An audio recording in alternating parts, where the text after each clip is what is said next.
Olá, eu sou a Jéssica Sene e seja muito bem-vindo ao meu canal Semeando Palavra e Vida. Aqui nós trazemos vídeos edificantes da Palavra de Deus, a fim de que cada um de nós possamos ser fortalecidos por meio dela.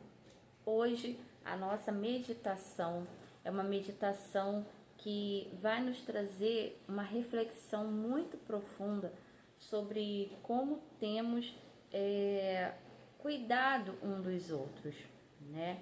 Não existe melhor direção do que aquela que vem do próprio Deus, que vem do Senhor Jesus através das suas escrituras. Então vamos lá?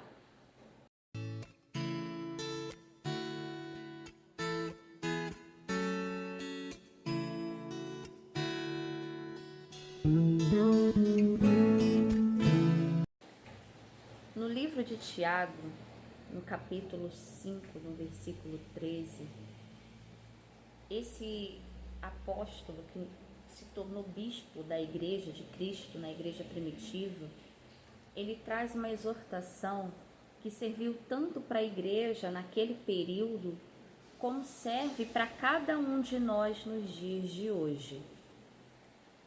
Esse Tiago, além de ter sido servo do Senhor Jesus, ele também foi irmão de Jesus, ou seja, filho de Maria. Ele era um dos filhos de Maria, né? E irmão do Senhor Jesus. E ele diz assim à igreja nesse período. Capítulo 5, versículo 13. Está alguém entre vós aflito? Ore. Está alguém contente? Cante louvores. Está alguém entre vós doente? Chame os presbíteros da igreja e orem sobre ele, ungindo-o com azeite, em nome do Senhor. E a oração da fé salvará o doente, e o Senhor o levantará. Se houver cometido pecados, ser-lhe-ão perdoados.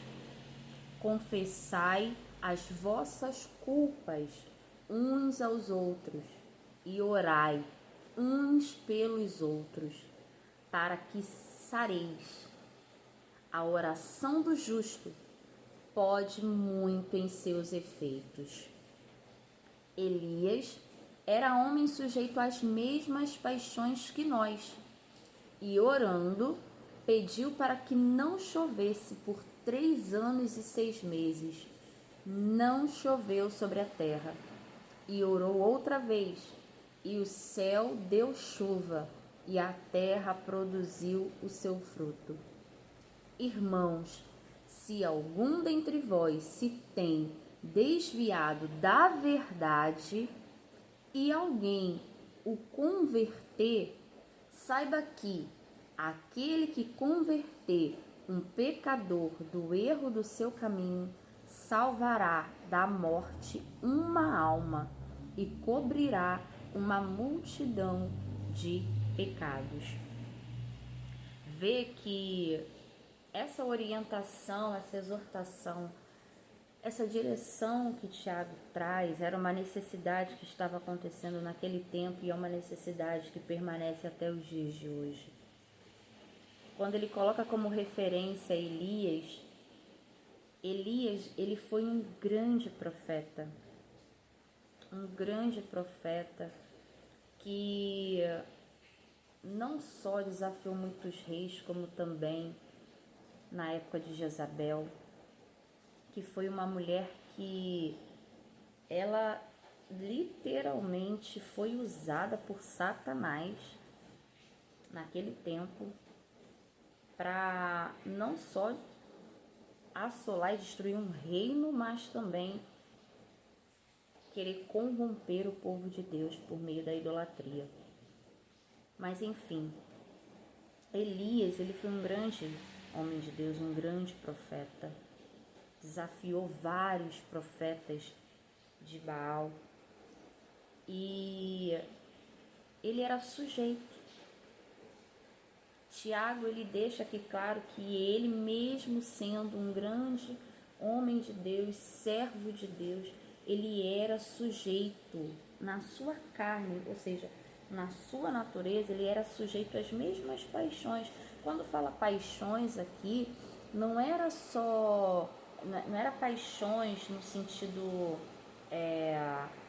libertino, mas ao pecado, ao erro, às falhas humanas que todos nós temos. Mas ainda assim, o que ele determinava, o que ele profetizava, acontecia, a fim de que as pessoas pudessem perceber, pudessem ver que Deus era Deus e Deus estava ali e Deus se manifestava ainda naquele momento. Não que Elias fosse alguma coisa, mas por meio dele, grandes sinais da parte de Deus foi mostrado para que muitos se arrependessem e fossem salvos. E Tiago traz essa mesma referência. Mesmo nós sendo falhos, sendo pecadores, cheios de defeitos, nós estamos aqui para servir de instrumentos da parte de Deus. Não para julgar, não para condenar, não para apontar, não para desprezar o próximo porque errou, porque falhou, porque caiu, porque pecou.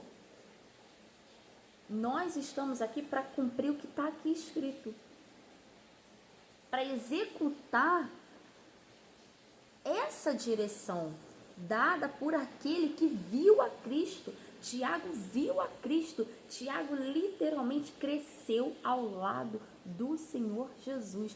Vale lembrar, ele era irmão do Senhor Jesus, filho de Maria. Ele cresceu vendo Jesus.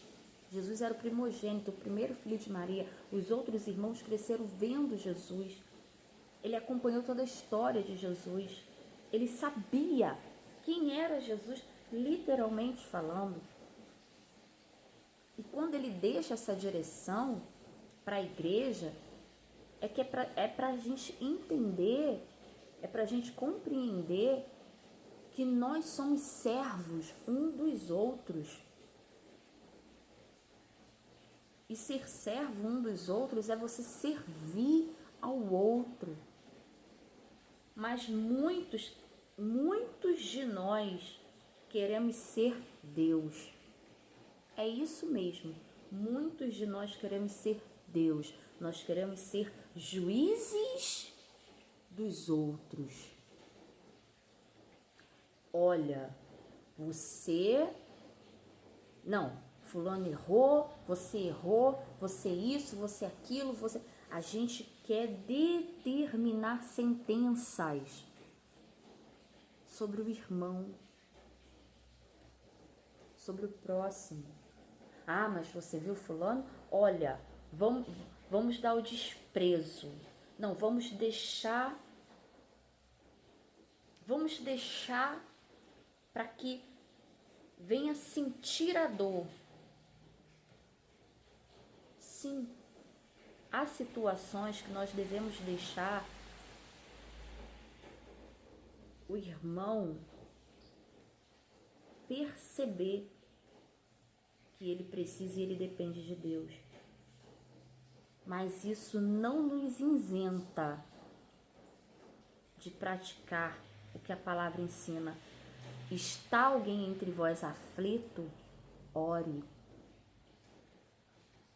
Às vezes você percebe no semblante do seu irmão, no semblante da pessoa que está próxima a você, do seu amigo da fé, seu irmão na fé, você percebe que ele não está bem. E ao invés de você orar por ele, você cochicha, você bochicha, você comenta. E você viu como fulano tá? Fulano tá estranho, fulano tá esquisito. Nossa, fulano não tá a mesma coisa, fulano não tá bem não. Fulano não tá bem. Mas em qual momento você chamou fulano? Você chamou um outro irmão? Vocês deram as mãos e disseram: meu amigo, vamos orar por você? Eu posso orar por você? Podemos orar por você? Você está passando por alguma luta? Você está passando por alguma dificuldade? Vem aqui, vamos dar as mãos e vamos orar por você. Meu Deus, em nome do Senhor Jesus, toma a vida de fulano em tuas mãos. Meu Deus, entra com o teu poder e essa aflição, essa luta, esse problema, isso que ele está enfrentando, meu Deus, que o Senhor venha manifestar o seu poder e venha dar a ele livramento, vitória, força, erga, fortaleça, põe de pé. Qual o momento? Isso está sendo praticado. Ah, não, mas eu não preciso mostrar que eu estou orando. Você precisa sim. Você precisa sim. Nós precisamos sim. Se Deus mostra para você que alguém está passando por necessidade, seja ela física ou espiritual, e você não tem a sensibilidade de chegar na pessoa e orar por ela, e orar com ela, você não está praticando, você não está exercendo aquilo que a palavra de Deus ensina, e ponto. Está alguém contente? Cante louvores. Quantas vezes, às vezes o seu amigo, ele fica feliz por uma vitória e ao invés do outro irmão ficar feliz também, fica não sei por que fulano tá assim. Não há regozijo, não há alegria. Está alguém entre vós doente? Chame os presbíteros, ou seja, os líderes da igreja, né? E orem sobre ele, ungindo com azeite no nome do Senhor Jesus. E a oração da fé salvará o doente. Não é só doente, questão de saúde, não. Tem muitas pessoas doentes espiritualmente. Tem pessoas que estão morrendo espiritualmente dentro das igrejas. E eu não estou intitulando, não. Eu estou dizendo em todas as igrejas. Tem muitas pessoas doentes na alma. E há muitos que percebem isso. E só porque a pessoa está lá reservada, ah não, a pessoa está lá, deixa ela lá, não. Se você tem da parte de Deus um chamado, e Deus está te mostrando que aquela pessoa não está bem, cabe a você chegar até ela e orar por ela, e orar com ela. É o que a palavra de Deus está ensinando. E a oração da fé salvará. Talvez, está na sua atitude de orar com aquela pessoa o salvar da alma dela. Nós não salvamos ninguém, mas nós somos instrumentos de Deus por meio da palavra dele para salvar alguém. Porque quem salva é o Espírito Santo, quem salva é o Senhor Jesus. E às vezes uma oração sua com aquela pessoa, uma oração sua por aquela pessoa, por aquela vida, pode levantar ela.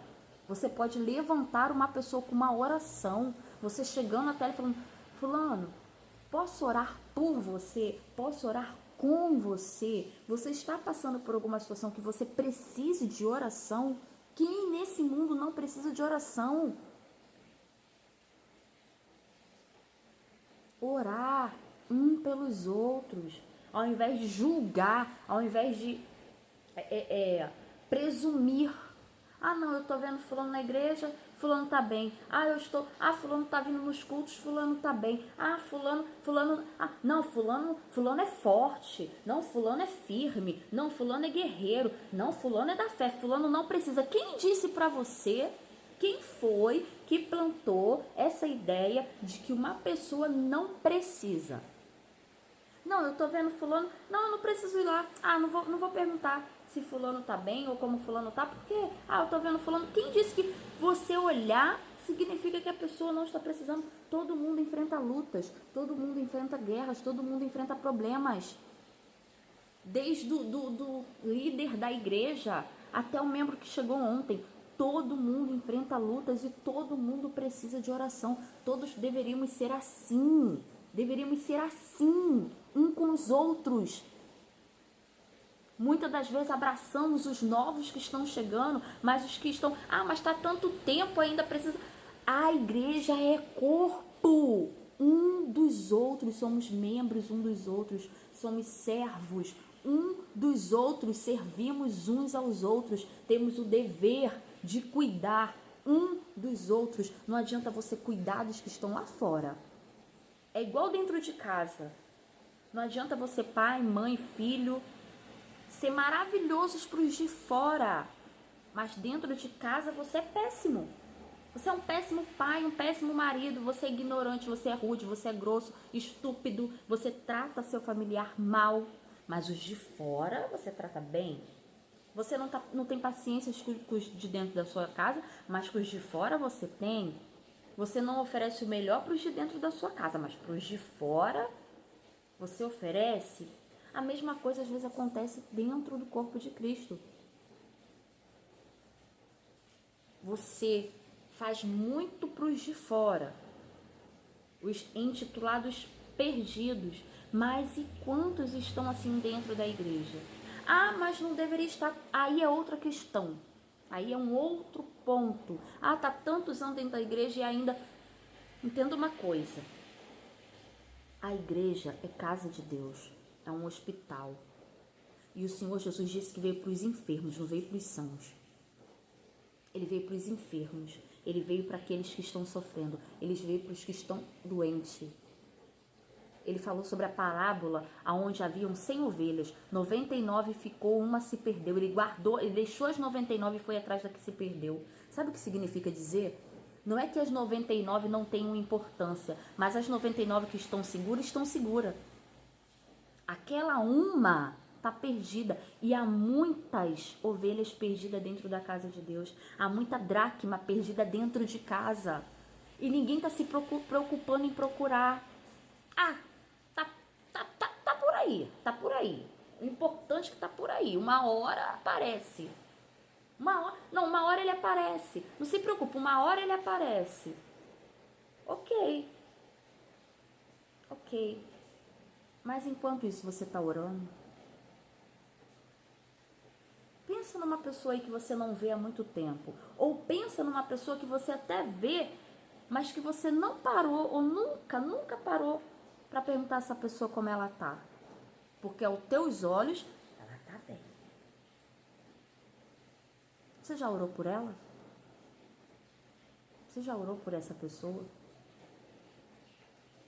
Você já parou para se perguntar o porquê talvez o semblante dela anda abatido?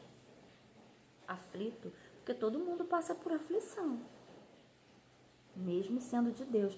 Elias foi parar dentro de uma caverna. O próprio Deus foi lá para dizer: Elias, sai daí. Todo mundo passa. Jesus passou. E você acha que o seu irmão não vai passar? Jesus pediu aos discípulos que foram com ele para o Getsemane para vigiar e orar com ele. E as 2 vezes que Jesus voltou, pegou eles dormindo. Por que será que Jesus pediu para eles orar com ele? Era para que não caísse em tentação.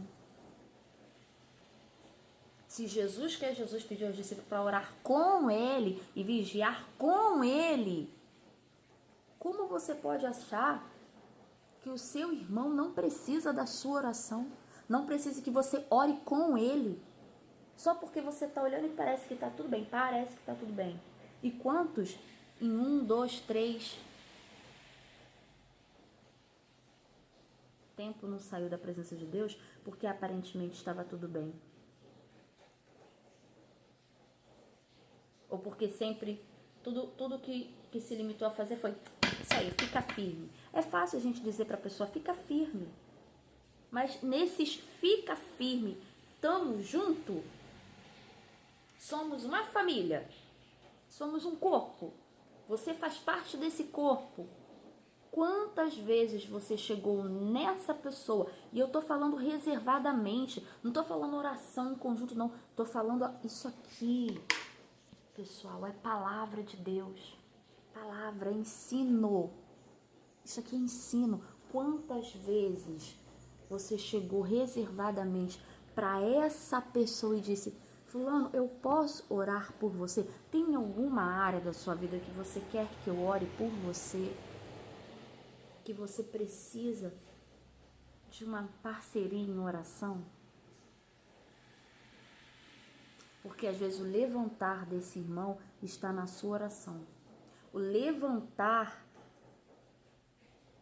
o salvar, talvez a luta que essa pessoa está passando, ela vai vencer quando chegar alguém e orar com ela sobre isso. Ah, mas aonde está dizendo isso? Versículo 16: confessai as vossas culpas uns aos outros. Sabe quando alguém confessa algo para o outro? É quando há intimidade. Quando a pessoa encontra espaço para isso. Sabe quando aquele amigo chega para você e fala assim: fulano, eu posso conversar com você uma coisa que está acontecendo comigo? Fulano, eu posso desabafar para você uma coisa? Fulano, eu posso te contar uma coisa? Quando a pessoa abre a vida dela, abre o coração dela e vomita com você tudo que está acontecendo com ela, ela está te confessando. E ela confessou para você porque ela confia em você. Ela vê em você alguém de confiança. E mediante essa confissão, vem uma direção: orai um pelos outros, confessai as vossas culpas uns aos outros e orai uns pelos outros. Ou seja, a gente tem o dever, a gente tem a obrigação de orar um pelos outros. É um pelos outros. Não é, ai Senhor, meu Deus, meu Pai abençoa a tua igreja, amém. Não, é você orar um pelos outros. Meu Deus, fulano, visita fulano, vai na casa de fulano. Meu Deus, livra fulano de todo mal. Meu Deus, traz libertação, traz salvação, traz avivamento, fortalece, estrutura, dá vida, anima. Se ele estiver desanimado, anima. Se ele estiver caído, levanta. Se ele estiver precisando de força, fortaleça. Se ele estiver passando por alguma cilada, livra dessa cilada do mal. É você orar, é você citar o nome daquela pessoa em oração. Sabe por que Pedro foi livrado da prisão? Sabe por que Paulo foi livrado da prisão? Porque estavam orando por eles. Estavam unânimes em uma só fé, orando por eles. E a oração fez acontecer milagres. Às vezes, muitos milagres não estão acontecendo no meio da igreja, no meio do corpo, porque não se tem orado um pelos outros, não se traz à memória: olha, fulano se afastou, fulano se esfriou, fulano desanimou, fulano, vamos orar aqui, vamos dar as mãos e orar por essa pessoa, por essas pessoas. E dizem: fazei isso um pelos outros para que sareis. Ou seja, a pessoa só vai sarar. A gente sara o quê? Ferida. A gente só sara a ferida. Se você não tem ferida, vai sarar o quê? Para sarar é porque está ferido. Às vezes a ferida do seu irmão, a ferida do seu próximo vai sarar quando você orar por ele. Quando você unanimemente juntar e orar por ele. E para finalizar, a oração do justo pode muito em seus efeitos. E no final diz que o que faz isso pode converter o pecador do erro do seu caminho. Gente, isso é muito forte. Isso é muito forte.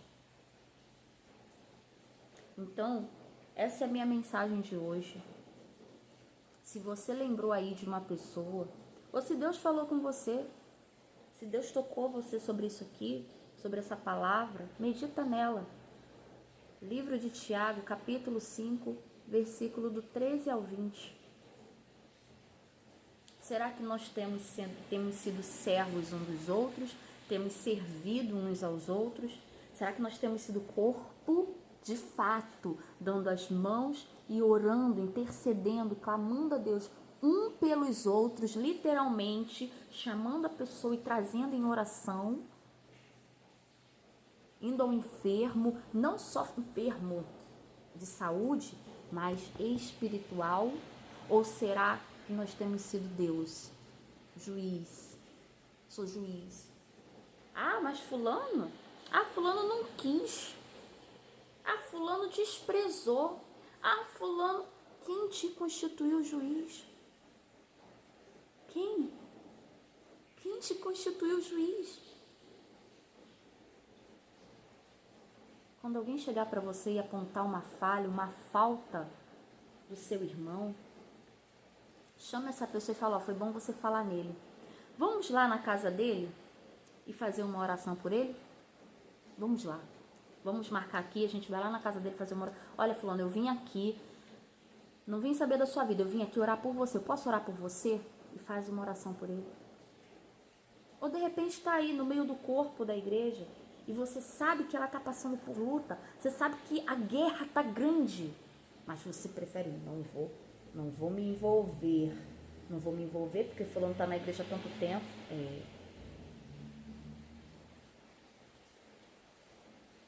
Cuidado. Assim como uma palavra, ela levanta, uma palavra, ela derruba.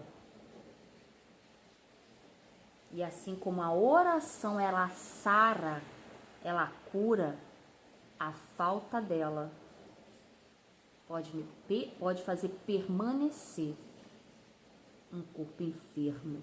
E um corpo enfermo, se uma parte do seu corpo ficar enferma, ainda que o resto esteja bom, mas se uma parte ficar enferma, você sabe que você fica debilitado. E a igreja de Cristo, no geral, não está assim? Debilitada? Às vezes é porque tem faltado oração. Não é a oração tradicional, geral, do culto, não. É o amor um pelos outros. Sabe aquele amor fervoroso? Sabe? O famoso amor fraternal que o Novo Testamento fala. Às vezes está faltando isso. Fraternidade. Ser irmãos de verdade. Cuidar um dos outros. Eu termino esse vídeo de hoje com esse pedido. Cuidemos um dos outros. Oremos um pelos outros. E se de repente você é esse enfermo, você é esse ferido, você é esse que se afastou por alguma razão, talvez você se afastou justamente pela falta do cuidado, saiba que o Senhor Jesus, Ele não te abandonou, não esqueceu de você, e que se você estiver precisando de uma oração, nós estamos aqui para orar por você, seja você quem for. Que Deus, em nome do Senhor Jesus, coloque no seu caminho um mensageiro da parte dele para cuidar de você. E que com essa palavra ele possa te levantar. Que Deus ele abençoe a sua vida. Que Deus nos sustente por meio da sua palavra até o fim. Que a gente permaneça até que ele venha. Que Deus abençoe. Se essa mensagem foi útil para você, curta, compartilha com o seu próximo, compartilhe com seus amigos. Vamos semear a palavra de Deus enquanto ainda se pode achar. Que Deus abençoe. Nos vemos no próximo vídeo. Fiquemos firmes até que ele venha. Amém e até a próxima. Eu não vou me